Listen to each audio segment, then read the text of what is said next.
오늘 누가복음 말씀 누가복음 4장 16절에서 22절까지 말씀입니다.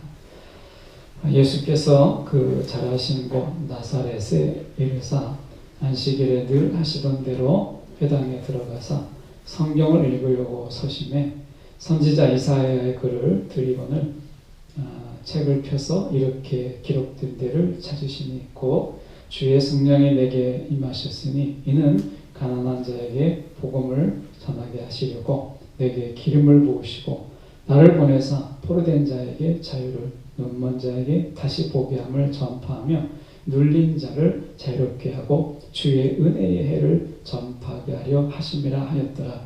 책을 덮어 그 맡은 자에게 주시고 앉으시니 회당에 있는 자들이 다 주목하여 보더라.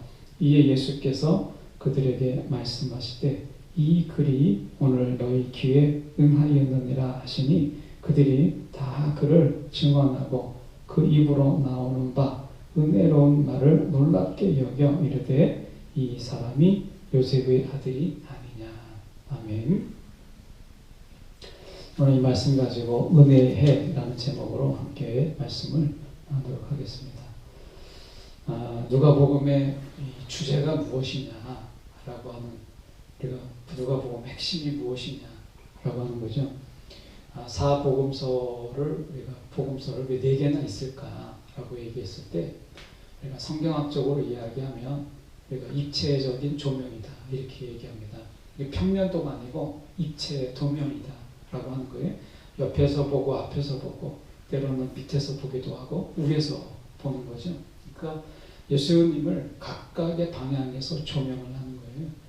마태복음은 우리가 유대인의 관점에서 예수를 바라보는 것이라면 유대인의 시각, 유대인의 관점, 유대인의 전통에서 예수를 바라보신 거라면 누가복음은 철저하게 이방인의 시각에서 예수를 바라보는 이러한 복음서입니다. 그래서 복음서마다 각각의 이 바라보는 시점이 달라요.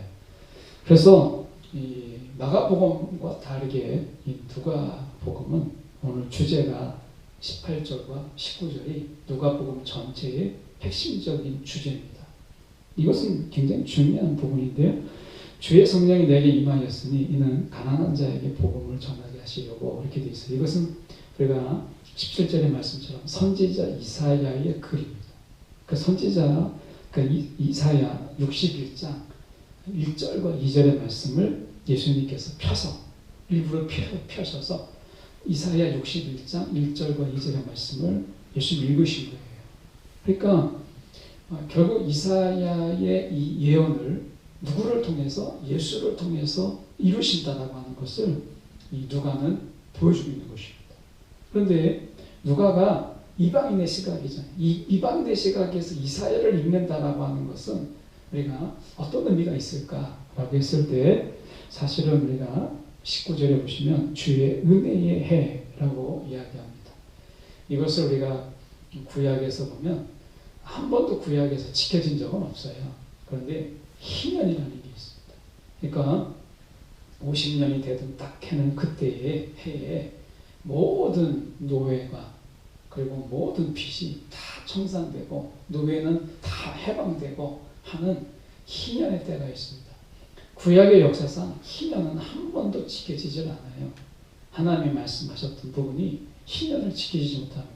6월절도 우리가 제대로 지키지 못했던 왕족의 시대를 보잖아요. 왕정 시대에 우리가 6월절 하나도 우리가 제대로 지키지 못하는 우리가 이스라엘이 어떻게 희년을 지킬 수 있었겠습니까? 이것은 희년이라고 하는 것은 우리가 소유로 살아가는 것이 아니고 하나님의 통치로 살아가는 것이고 하나님 이끄심으로 살아가는 것이다. 하나님으로 살아가는 것이다라고 하는 것을 보여주는 것이 희년입니다. 내가 많은 것을 가져도요. 그때는 다 내놓아야 되고 그리고 내가 아무리 많은 노예를 가지고 있어도 노예가 다 해방이 됩니다. 가난한 자에게 그들에게 있어서 배불리 할 수 있는 그런 때가 희년의 때예요. 이것은 한 번도 지켜지지 못했던 것입니다. 오늘 누가복음 18장 19절과 18절과 19절은 영적인 희년의 때, 한 번도 이스라엘이 지켜지지 못했지만 영적인 희년의 때를 예수님께서 선포하시는 거예요. 누구를 통해서 이루어집니까? 이것이 예수를 통해서 영적인 희년의 때가 이루어지는 거예요. 세상의 정치론은요, 이 희년을 이루지 못합니다. 이걸 증명한 게 무엇이냐면 왕정시대의 세상의 권력으로, 세상의 통치로는요, 우리가 가진 자의 것을 빼앗아다가 가난한 자에게 주지 못해요. 이것은 또 다른 권력을 가지고 또 다른 쟁취와 또 다른 부유함을 만들어내지 우리가 가난한 자를 배불리하지 못합니다. 이것이 우리가 이미 이데올로기적인 부분 속에서 우리가 실패한 공산이나 공산당이나 또 자본주의가 성공이 있느냐? 사실은 그렇지 못하잖아요. 자본주의 폐해가 여전히 많습니다. 그래서 공산주의도 자본주의도 오늘 28절의 한 절의 말씀을 다 이루지 못했어요. 만약에 이루었다면 예수님 오시지 않았겠지요. 오늘 예수님께서 이 땅에 오신 이유는 영적인 희년의 때, 이것을 우리가 한 번도 선포되었지만 이루지 못했던 말씀이 있잖아요. 그게 희년이거든요. 그러니까 한 번도 이루어지지 않았어요. 말씀하셨는데 이것을 예수님은 이루시기 위해서 오신 거예요. 예, 그게 희년이에요. 그래서 이사야 말씀을 통해서 말씀하시는 거죠. 자, 1절부터 16절부터 천천히 저희가 차근차근 살펴보도록 하겠습니다. 예수께서 그 잘하신 곳 나사렛에 이르사 안식일에 늘 하시던 대로 예수님의 삶은 일종의 일상을 만들어 가셨어요. 그래서 예수님이 이 땅에 오셔서 늘 매일 새로운 것만 하시는 게 아니라 예수님은 예수님 나름대로의 일상을 만들어 가셨어요. 그래서 안식일이 되면 늘 하시던 대로 회당에서 들어가서 성경을 읽고 가르치고 하는 일들을 하셨던 것이죠. 그래서 예수님의 이런 삶은 일상을 만들어가는 것이었다라고 하는 것입니다. 여러분, 우리가 일상을 잃어버렸잖아요. 코로나19로 인해서. 그래서 우리가 새로운 일상을 만들어가야 되는 때인 거예요. 그동안의 일상을 잃어버리고 우리가 이제 새로운 일상을 부득이하게 만들어가야 되는 때인 거죠. 그래서 여러분, 우리가 이때를 어떤 일상을 만들어 갈 것이냐 라고 하는 것을 우리가 고민하고 있잖아요. 그런 의미에서 본다면 안식일에 늘 하시는 대로 예수님은 이제 공생의 삶을 살고 나서 예수님은 이 공생의 이 삶, 3년의 짧은 삶 속에서 그분은 늘 하시던 삶의 모습들이 있었어요. 그러니까 안식일에는 늘 회당에 들어가서 말씀을 가르쳤고, 그리고 그가 하나님 나라의 복음을 전도하고 전파하고 병을 고치시고, 그리고 그뿐만 아니죠. 가르치는 일도 열심히 하셨죠. 근데 이것만이 아닙니다. 많은 무리가 예수님을 따를 때마다 한적한 곳에 가서 늘 하시던 대로 기도하셨어요. 말씀과 기도, 이 삶이 그의 일상이었어요. 말씀과 기도가 일상이었고, 그리고 긍휼의 사역, 치유와 귀신을 내어주는 이런 치유의 사역, 말씀과 기도와 치유가 예수님의 일상이었어요. 그 공생의 일상이었어요. 여러분, 그래서 예수님은 스케줄이 나오지 않습니다. 성경에 보면 그 다음날 어디 계획하시고 그대로 하셨더라 이렇게 되어 있지 않습니다. 주님의 하루 일상이 공개되지 않아요.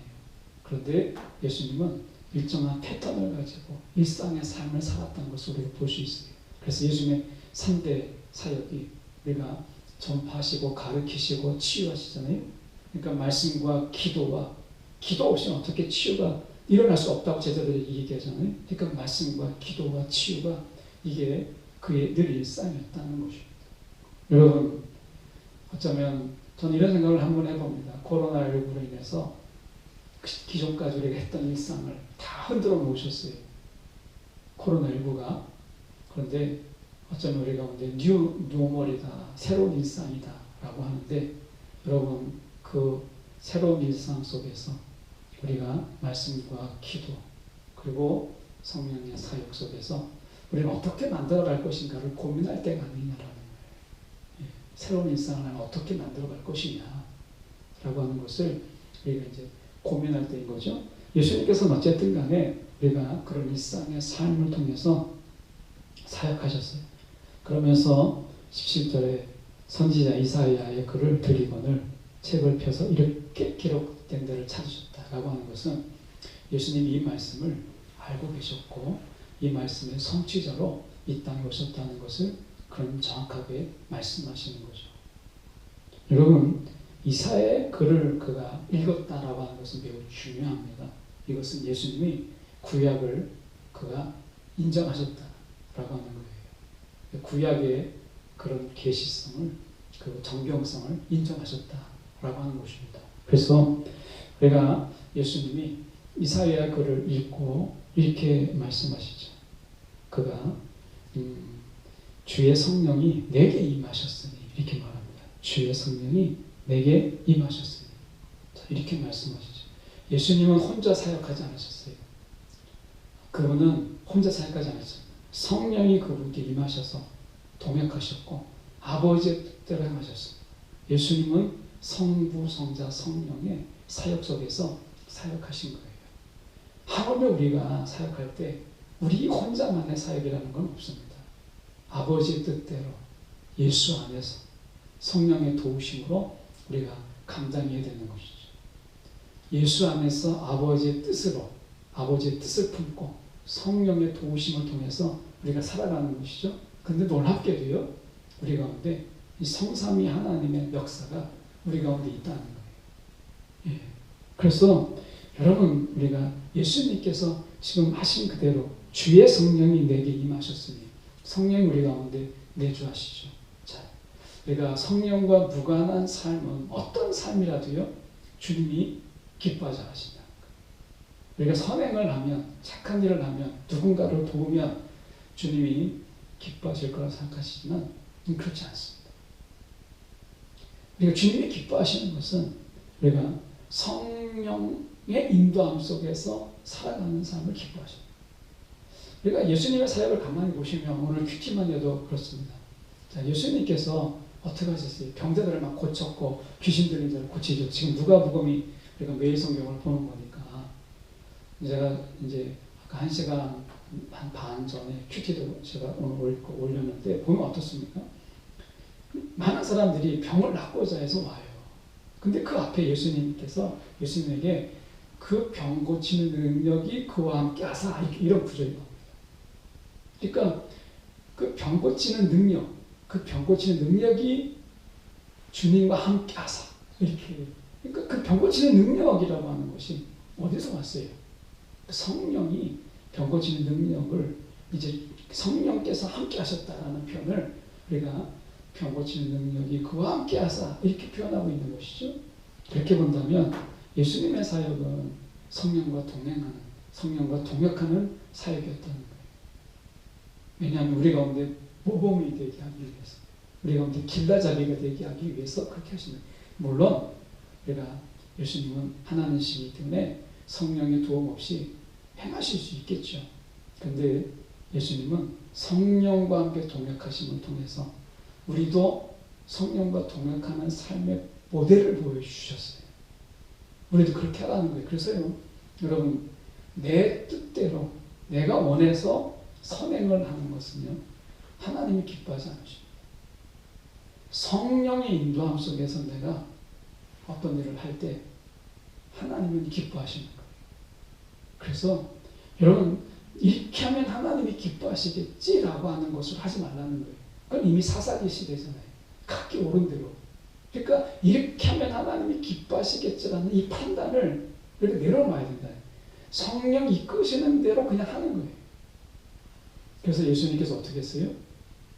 성령 이끄시는 대로 사단에게 40일 금식했는데 성령 이끄시는 대로 우리가 사단에게 시험을 받게 하셨죠.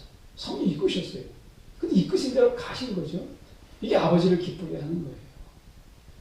이게 사단에게 내가 지금 이 어떤 존재인데 사단에게 시험을 받느냐, 이건 하나님은 내가 이긴다 이렇게 하시고 성령을 거스리고 하셨다면 하나님이 기뻐하지 않으시죠. 여러분, 예수님께서는 성령의 이끄심 속에 그는 따로 많은 무리들과 떠나서 한적한 곳에서 기도하시기를 더 기뻐하셨어요. 여러분, 우리가 하나님이 기뻐하시는 게 무엇일까? 남을 돕는 거, 선행하는 거, 이렇게 하면 하나님 기뻐하시겠지 라고 되는데요, 처음에는 이렇게 하면 기뻐하시기가 되겠지만 조금만 지내보세요. 내가 하면 하나님은 기뻐하셔. 이렇게 됩니다. 내가 하면 그게 무슨 일이든 하나님은 기뻐하셔. 이렇게 되고요. 좀 지나면 내가 하나님을 아는데 이렇게 되는 겁니다. 여러분, 하나님은 우리 가운데 성령이 이끄시는 대로 하시기를 원하세요. 그래서 주의 성령이 내게 임하셨으니 이게 먼저 나오는 거예요. 그리고 가난한 자에게, 저는 이 구절이 참 어려워요. 가난한 자에게 복음을 전하면, 여러분 가난한 자는 배고픈 자잖아요. 돈이 좀 필요한 거잖아요. 그러면 원래대로 한다면 가난한 자에게 복음을 줘서 되겠습니까? 빵을 줘야지, 재산을 줘야지. 그 다음에 논리가 맞잖아요. 보시면 나를 보내사 포로된 자에게 자유, 이건 맞잖아요. 포로된 자에게 자유를 줘야죠. 눈먼 자에게 다시 보게 함을 줘야 돼요. 눌린 자에게는 뭔가 좀 그 속에서 벗어나게 하셔야 되죠. 다 맞는데 처음 시작이 잘 안 맞아요. 가난한 자에게 복음을 전해야 된다는 거예요. 이게 말이 됩니까? 제가 아프리카 선교지에 가서 가장 고민하는 게 뭐냐면, 선교사님들 그렇고 선교지에 가면 선교사님들이 가장 고민이 무엇이냐면 가난한 자가 있어요. 그러니까 이제 선진국에 선교도 가지만 선교 대부분 열악한 지역으로 가지 않습니까? 가다 보면 그들은 빵을 원해요. 돈을 원해요. 그런데 돈이냐 복음이냐, 이게 항상 고민입니다. 돈이냐 복음이냐, 선교지에서 고민이 바로 그겁니다. 그런데 오늘 성경에서는 아주 단호하게 얘기해요. 가난한 자에게 빵이 아니다, 복음이다 라고 이야기합니다. 선교지에서 그들에게 복음을 전하는데 빵을 안 주면 그 다음엔 안 옵니다. 그러니까 아직 그만큼 영적 수준이 떨어지는 거죠. 그래서 늘 선교사님들의 고민은 어떻게 하면 빵을 줄 수 있을까 라고 하는 이 고민이 있어요. 그런데 우리가 말씀 속에서 유심히 봐야 됩니다. 가난한 자에게 복음을 전하게 하려 하시라, 이렇게 되어 있습니다. 여러분, 가난한 자에게 한 끼의 빵을 주면 당장에 배는 부르지만 영혼의 가난함은요, 부대질 수가 없어요. 영혼의 가난함, 그 패배감, 그리고 어떻게 보면 그 빼앗긴 이런 어떤 마음들, 피해의식, 그리고 자기 속에서 상처 입었던 이런 많은 것들이 어떻게 치유가 되겠어요? 여러분, 내가 한 끼의 식사로 내 배를 배불리고 나면 몰려오는 그런 공허함은 어쩔 수가 없는 거죠. 그래서 정말 가난한 자에게 정말 필요한 게 뭐냐? 정말 빵이냐? 이 아니죠. 우리가 노숙하는 분들을 보면, 저도 노숙자들에게 이게 예배도 드리고, 그리고 그들에게 옷도, 겨울옷 파카도 좀 나눠주고 식사도 제공하는 자리에 같이 이렇게 예배 드린 적도 있지만, 보면 그들에게 이게 옷을 주고 빵을 주면 고맙다고 합니다. 그런데 다시 노숙의 자리로 돌아가요. 땅바닥에 다시 자기를 누려요. 일어나지 못합니다. 그런데 복음을 만난 자는요, 내가 이 자리에 있을 때가 아니다, 일어납니다. 그리고 살 길을 찾아요. 그래서 빵만 주어서는요, 그들의 가난함을 벗어날 수가 없어요. 복음이 들어가야, 복음을 먹여야 그게 빵을 통해서 복음의 자리로 오게 하는 수단은 될 수 있지만, 빵을 먹이면요, 노숙의 자리에 벗어나지 못합니다. 복음이 들어가야 그들은 일어설 수 있는 거예요. 그래서 지금 가난한 자에게 복음을 전하게 하시려고 라고 말씀합니다. 이것 때문에 기름을 부음 받았다는 거예요. 여러분, 이게 영적 희년을 이야기하는데 잘 보십시오. 이렇게 얘기합니다. 나를 보내서 포로된 자에게 자유. 포로된 자예요. 여러분, 우리가 가난의 포로가 되고 굶주림의 포로가 되고, 그리고 우리 삶 속에서 우리가 우리를 얽어매는 것들이 정말 많잖아요. 이런 어떤 모든 것들에서 우리가 포로가 되었다는 거죠. 그런 포로된 자에게 자유. 우리가 코로나19도 어떻게 보면 우리 가운데 코로나19의 포로가 된 거죠. 이런 포로된 이 문제 속에서 우리를 자유롭게 하실 분이 누구냐라고 하는 거죠. 그리고 우리가 보면 눈먼 자에게 다시 보게 된다. 눈먼 자에게. 이거는 본다 하니까 눈먼 자라고 말씀하시잖아요. 본다고 하니까 눈먼 자인 거예요. 여러분, 우리가 정말 봐야 될 것을 보지 못하는 정말 눈먼 자인 거죠. 여러분, 복음을 보지 못하고 예수를 보고도 예수가 모르는, 예수인지를 모르는 게 눈먼 자인 거예요. 그런데 눈먼 자라도 예수를요, 다윗의 자손이요 라고 소리 지르는 자는 그거는 눈을 떴어요. 여러분, 누가 눈먼 자예요? 예수를 보고도. 예수님이 이 땅에 사람의 몸으로 오셨는데 우리가 예수를 보고도 예수를 알지 못하는 자가 눈먼 자인 거죠. 오히려 눈먼 자가 예수를 보았어요. 여러분, 이렇게 본다면 우리가 눈먼 자에게 다시 보게 함을, 그리고 눌린 자에게 우리를 누리게 하는 게 얼마나 많습니까? 시대에 눌리게 되고, 시대의 가치에 눌리게 되고, 세상의 삶에 눌리게 되고, 일상의 고단함에 눌리기도 하고, 여러분, 우리를 눌리게 하는 게 얼마나 많습니까? 이런 모든 것에서 우리는 숨 한 번 제대로 쉬지 못하고 그렇게 살아가는 거예요. 이 세상의 삶이 너무나 고단하고 너무나 피곤한 거예요. 그러니까 우리가 쉽게 잠을 이루지 못하고 우리가 이 세상에서 우리가 누워도 누운 것 같지 않은 인생을 살아가는 것이죠. 여러분, 그런 가운데 희년이라고 하는 것이 무엇이에요? 우리가 모든 이 계층의 얼감맹과 신분의 얼감맹을 다 풀어줘서 진정한 하나님의 안에서 하나님의 자유, 하나님의 이 백성과 자녀라고 하는 이것을 향유하고 누릴 수 있도록 우리 모든 제한되는 모든 것들을 다 풀어주는 것을 우리가 희년이라고 하는 것입니다. 예수님께서 이 희년을 누리라고 죄송합니다. 희년을 누리라고 그분이 오신 거예요.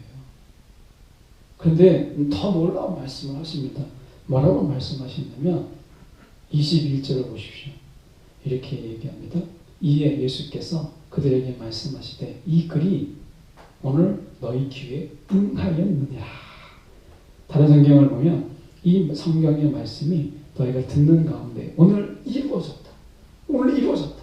이루어질 것이다가 아니라 다른 성경에 보면 이것이 지금 응하였느냐라고 되어 있잖아요. 완전히 이제 기정사실로 되어 있어요. 오늘 이루어졌다. 이렇게 말씀해요. 예수님이 이 땅에 오심을 통해서 이미 희년이 선포된 거고 우리에게 이걸 누리라고 말씀하시는 거예요. 이게 복음인 거예요. 여러분, 앞으로 우리가 누리게 될 것이다가 아닙니다. 예수님이 이 땅에 오심을 통해서 이미 이것이 이루어졌다라고 말씀을 하세요. 이미 이 희년이 우리 가운데 지금 우리가 누려야 될 우리가 마땅한 희년의 선포예요. 여러분, 우리가 보통 이때를 종말이라고 많이 이야기하죠. 맞아요. 근데 이가 이중성이 있는 거예요. 지금은 우리가 어떤 거냐면 예수님이 다시 오실 의미에서 종말이 있어요. 이것은 우리가 사단이나 귀신이나 그리고 예수님을 우리가 부인하는 모든 자들의 심판을 당하는 그들에게서는 정말 불행의 날이고 어떻게 보면 그들은 비극의 날이 되겠지만 우리는 구원받음의 그 완성의 날이잖아요. 우리는 그 축제의 날이잖아요. 그런데 그럼 그날만 그러냐? 아닙니다. 우리가 우리 성경에 보면 우리가 두 지평이라고 하는 것이 항상 복음서 안에 있잖아요. 하나는 이미예요. 이미 희년의 해가 이미 예수님의 오심을 통해서 이루어졌어요. 근데 아직이에요. 그 완성은 우리 가운데 아직 남아있어요. 그래서 all ready와 non yet이 같이 있는 거죠. 근데 중요한 게 뭐냐면 우리는 이미의 삶이 없어요.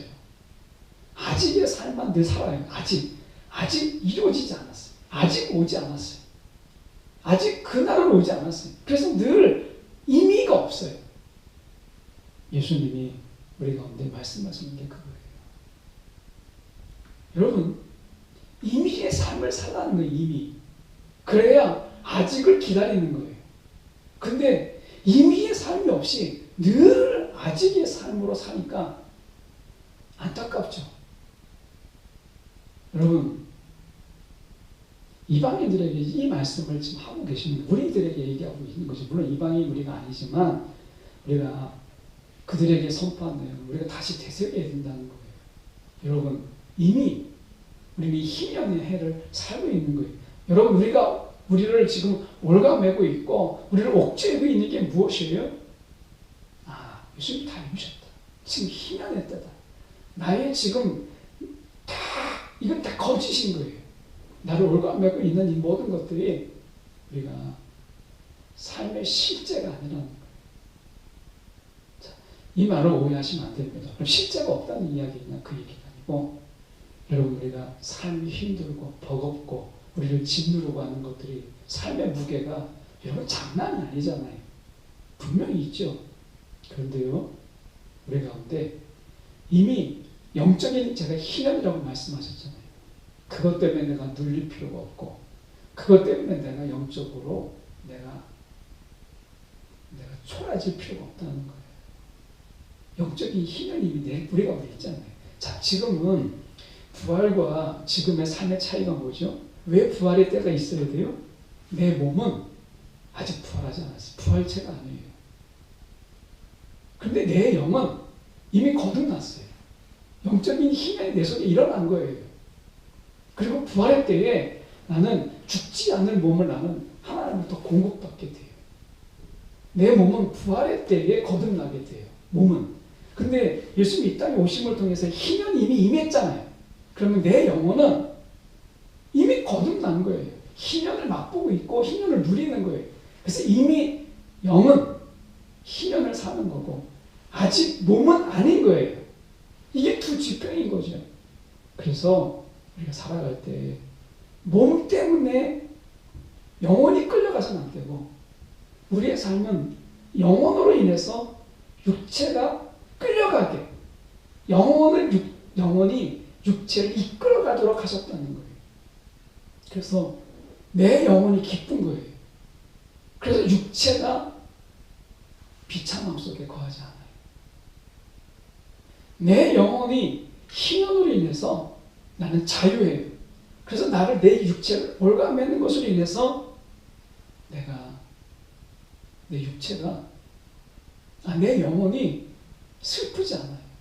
괴로워하지 않는 거예요. 이게 빌립보서의 바울의 삶이잖아요.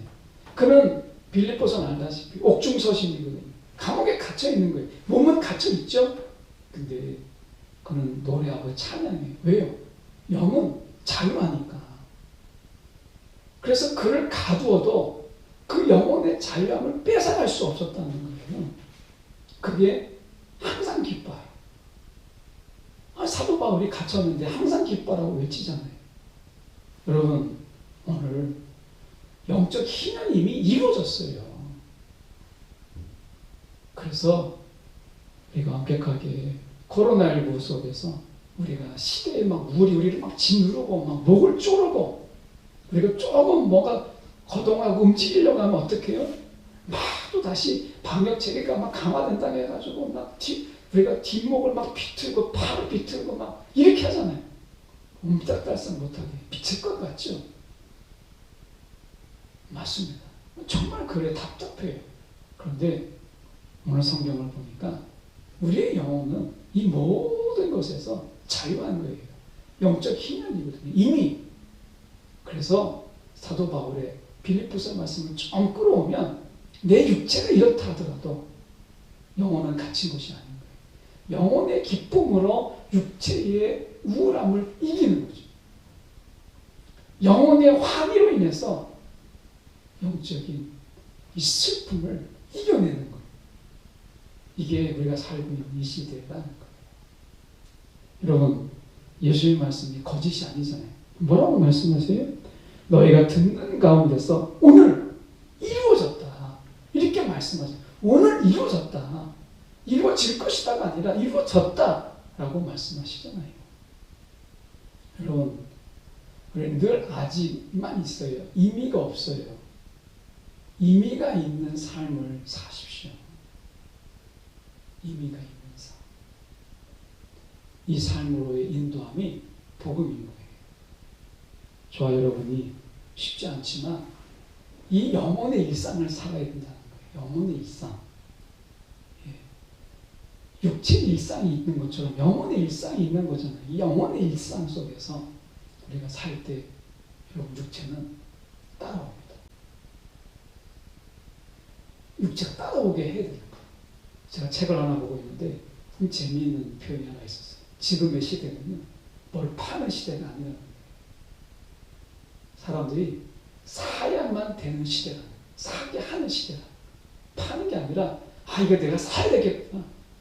그래서 사게 하는 시대라는 거예요. 다르죠, 조금? 여러분, 우리는 지금 어떤 시대예요? 조금 빗대어서 얘기하면 육체가 영혼을 따라가지 않으면 안 되는 시대에 우리가 살아가고 있는 거예요. 여러분, 영혼 육체에 끌려가면 지는 거예요. 육체가 영혼을 따라오게 만들어야 돼요. 영혼의 일상이 여러분 육체 일상을 변화시킬 수 있도록 해야 돼요. 이게 희년의 때를 사는 거예요. 이미 영적인 희년은 이미 우리 가운데 있어요. 이게 임의의 삶인 거예요. 저와 여러분이 임의는 없고 늘 아직으로 살아요. 아직 멀었어. 여러분, 그렇게 말씀하지 마십시오. 예수님이 이 땅에 오심을 통해서 임의의 삶을 늘 말씀하셨잖아요. 저 여러분이 임의가 있는 은혜의 해를 살아가는 영적 희년의 때를 누리는 저와 여러분 되기를 간절히 소망합니다. 기도하겠습니다. 사랑이 많으신 하나님 아버지, 이 시간에 기도합니다. 오늘도 우리의 삶 가운데 이미 은혜를 선포하시고 이루어질 것이 아니라 오늘 너희 가운데 이루어졌다 말씀하신, 너희 귀에 응하였다 말씀하신 이 임의의 삶을 우리가 살아가게 하시고 누리게 하여 주시옵소서. 살아계신 예수 그리스도 이름 받들어 기도드립니다. 아멘.